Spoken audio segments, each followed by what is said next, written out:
집집만 있어 융통성은 별로 없으셔. 누구한테 간섭받거나 지적질 받는 걸 굉장히 극도로 싫어하는 사람이야.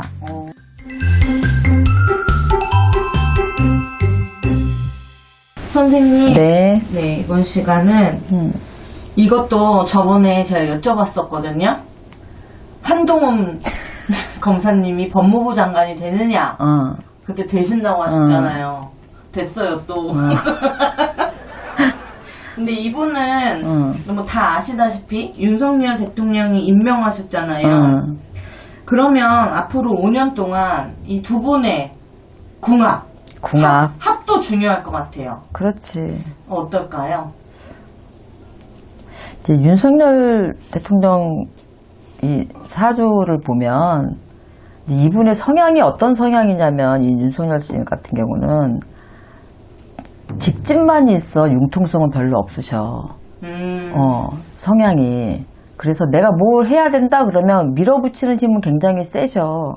이분이. 그런데 약간 둔한 면이 있어. 둔한 면이 뭐냐면 우리가 예를 들어서 대통령 선거 중에도 국힘에서 막 의원들이 난리가 나고 이준석 씨가 막 난리를 부리고 막 이랬잖아.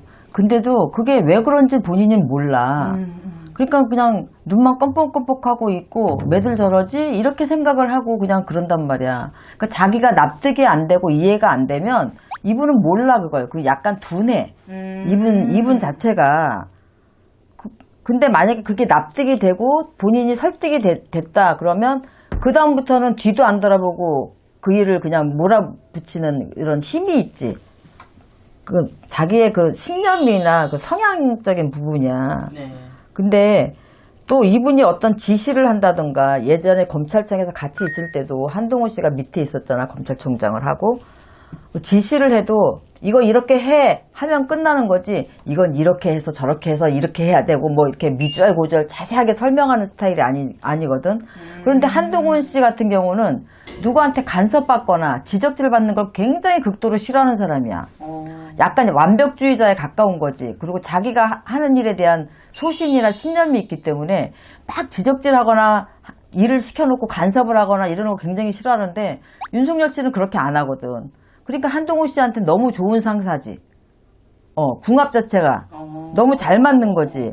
그리고 또 한동훈 씨는 말을 굉장히 조리 있고 설득력이 있고 화내야 되는 상황에서도 화나지 않고 참 침착하게 대응을 굉장히 잘하잖아. 네. 그러니까 윤석열 씨를 설득하고 조리 있게 말을 해서 이해할 수 있게끔 자기 얘기에 합당하게끔 이렇게 같이 끌고 갈 수 있는 힘이 있는 사람이 한동훈 씨란 말이야. 근데 이런 한동훈 씨 같은 이 사주는 겉으로 보기에는 얌전하고 그렇게 보이지 않을지 모르지만 이 사람은 한 번 앙심을 품으면 받은 거에 2배, 3배를 돌려주는 그런 게 있어.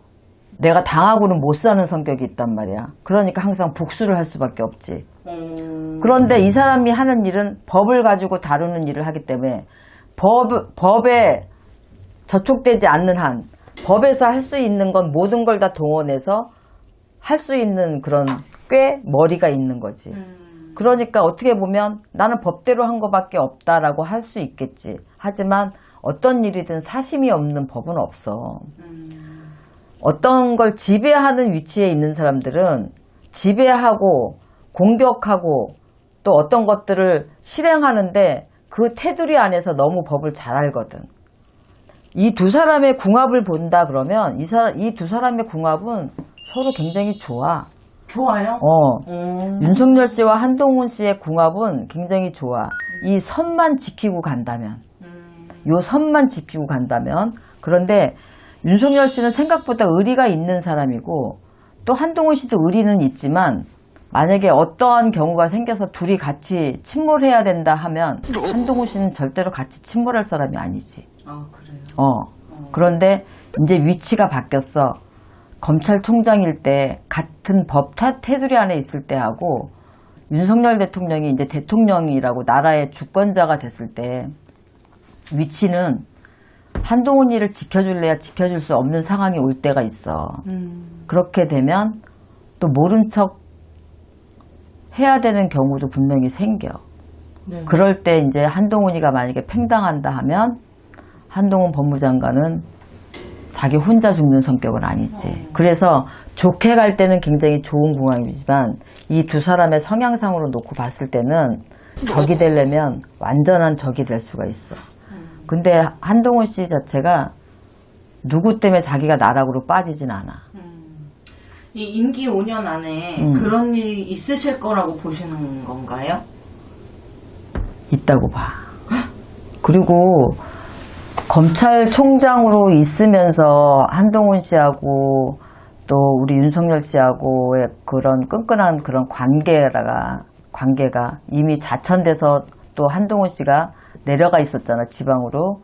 다시 끌어올린 건 윤석열 씨의 의리야. 그쵸. 의리야. 그래서 누구를 쉽게 배신하는 성격이 아니야. 쉽게 얘기해서 이 윤석열 대통령이 누구를 쉽게 배신하는 성격은 아닌데, 이제 문제가 있다 하면 과연 끝까지 이 둘이 합의를 잘해서 임기 5년 안에 끝까지 갈 수 있을까. 그런데 이미 이제 뭐 검찰총장도 아니고 법무부 장관이 됐잖아. 이제 한동훈 씨는 자기가 할 수 있는 한 당신이 가지고 있는 칼로 여럿이 많이 다치게 될 거야. 그런데 그거는 명분이 있는 칼을 휘두르미이기 때문에 누가 뭐라고는 못하지. 근데 굉장히 철두철미하게 그 부분은 완성된 작품을 만드시기는 하겠지만 그 자리에 계속 계신다 하더라도 윤석열 씨가 문제는 이 사이에도 또 이런 얘기 해도 되는지 모르겠지만 이 사이에도 또 알게 모르게 김건희 씨의 작용도 또 없지 않아 사실은 있거든. 네. 그래서 이 부분이 조금 어떻게 흘러갈지는 또 개인 대통령의 의지대로 하는 부분이 있고 또 옆에서 소스를 줘서 움직일 수밖에 없는 부분도 있고 그 말을 또 거절 못하는 부분도 이 대통령직이라는 게 있거든. 그래서 조금 지켜봐야 되겠지만 서로 좋게 가는 한은 같이 한 배를 타고 잘 갈 수 있어. 순항을 충분히 하지.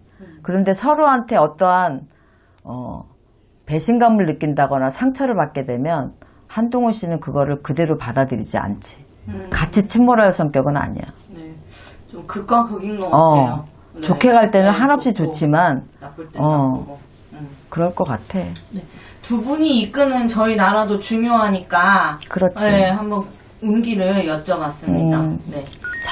잘 하실 거고 조금 더 부탁을 하자면 윤석열 대통령이 뭐 엊그저께도 보니까 대통령을 처음 하는 거라서 몰라서 그렇다고 좀 가르쳐달라고 그렇게 기자들하고 얘기하는 거 들었는데 역대 대통령들이 영부인이나 대통령님들이 아니 뭐 빵 사 먹고 싶지 않고 영화 보러 가고 싶지 않아서 안 움직이셨겠냐고. 그러니까 조금 더 이제 사려 깊고 좀 생각을 좀 깊이 하시고 또 제2부속실 폐지 부분도 이런 부분에 있어서는 좀 고려를 다시 하시는 것도 괜찮지 않나 생각하고 이런 자꾸 이슈가 이제 자꾸 되면 앞으로 가시는 행보에 또 문제도 될 수 있으니까 좀 잘 하셨으면 좋겠어 나는. 네. 알겠습니다. 선생님 말씀 감사합니다. 네, 감사합니다.